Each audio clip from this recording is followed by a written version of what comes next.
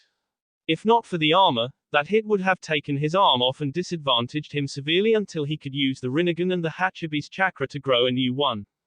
He had already lost his karma and now only had the gunbai to defend himself with, but that was fine.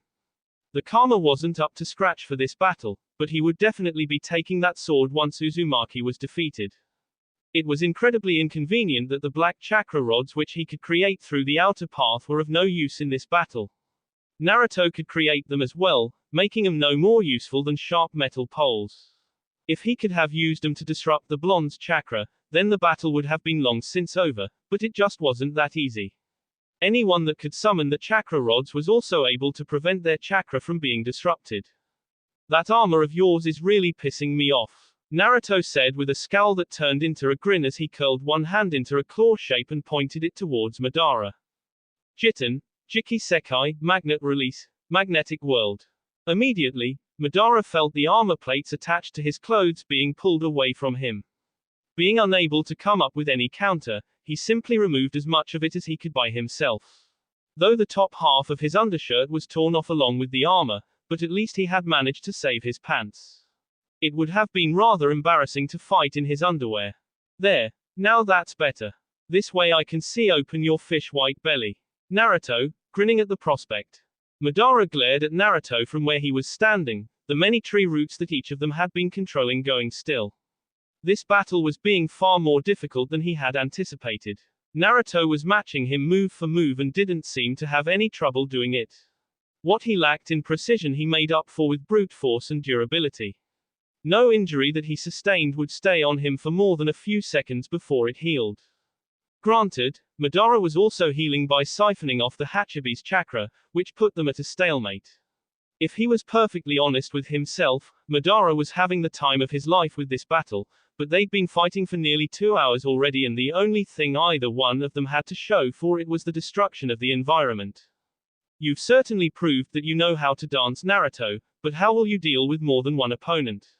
The Uchiha spoke, this time using Naruto's name as his respect for the blonde had risen massively during this battle. He'd at first thought the blonde a coward for hiding from him for so long, but that impression had been overridden during the course of their battle. Naruto raised an eyebrow in an incredulous expression as 20 wood clones rose from the ground around him and each of them activated Susanoo. He was basically surrounded by clones using that B technique. Seriously, I gotta say that I'm disappointed in you. This tactic of throwing clones at me is pretty juvenile.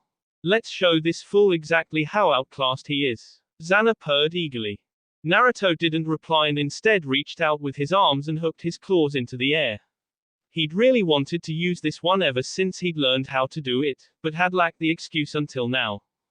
Madara narrowed his eyes when he saw his opponent's chakra permeate everything around him and somehow pull on the world in such a way that he could almost see it twisting. The skies darkened, the earth shook and the wind started howling.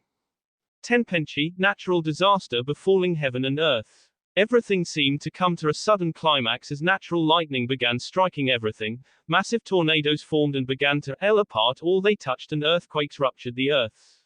Naruto stopped basically the world anew just before a massive explosion would have happened, but it was all good.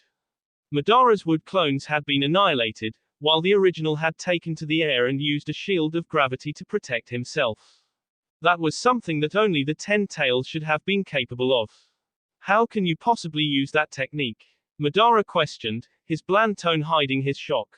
He'd read about the tenpenchi on the stone tablet which had put him on this course in the first place, and it had clearly stated that the Juubi was the only one capable of doing that. Even the Sage of Six Paths hadn't been able to do that.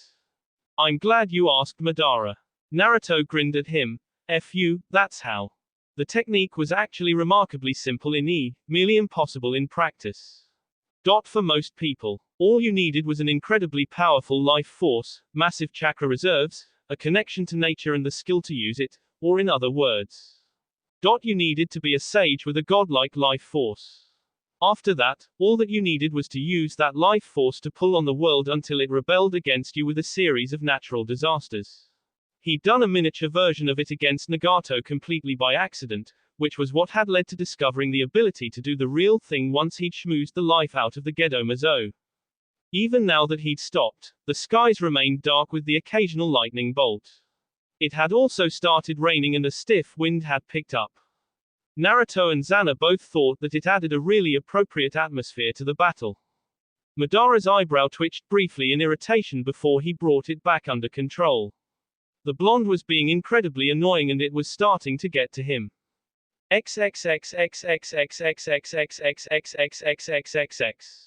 Meanwhile, the observing cage had just about picked their jaws off the ground after seeing the tenpenchi. I see that Tsunade left out quite a lot in Uzumaki's bingo book entry. Onoki said scathingly. No, when it was released that bingo book entry was pretty accurate. Jiraiya said dazedly, still stunned at what he'd seen his godson do. I have no idea how he became this powerful in such a short time. I do. Gaara's gravely voice broke in, making everyone look at him. He's demonstrated the powers of several Beiyu already, including the Rokubi, Ichibi and Nibi. He must have all of them sealed inside himself. Impossible. Jiraiya refuted. You can't have more than one Beiyu in the same container. It's been tried before and it always caused the death of the Jinchuriki. But the Kyuubi is different, isn't she? Gaara said as a reminder. You're right, the Kyuubi are fully sentient and by far the strongest of the Beiyu, and we've seen that Naruto is capable of sealing and unsealing her inside him at will. He may have found a way to have her absorb the chakra of the other Beiyu. The Toad Sannin said in realization. Are you telling me that he's the one that killed my brother? A demanded with a shout, looking ready to charge in an attack. No, Raikage-sama, C said grimly, seeing that he needed to speak up now. I'm sensing the Hachibi's chakra inside Madara, not Uzumaki. I wasn't any less pissed, he'd merely shifted targets. Wait, Raikage Dono, attacking now would be unwise. Let them exhaust each other, we can attack when one of them falls, though it will be a shame to kill two such strong and handsome men. Mei said reasonably, causing everyone to sweet drop at the last part of her sentence. I looked even more pissed, but settled down for the moment. Give me one good reason why I shouldn't just use my dust release to vaporize them both. Onoki snarked. Because it wouldn't work, Jiraiya said flatly. You've seen Madara absorbing a lot of the ninjutsu that had no physical components such as fire and wind, so he'd just absorb your dust release. As for Naruto, well, he knows the Hiraishin, so he could just teleport out. If we tried to attack them now, it wouldn't do anything except draw their attention to us. Jiraiya was still faintly hoping that Naruto would somehow be able to come out of this alive and well, maybe even as a hero, but he honestly couldn't do anything other than wait.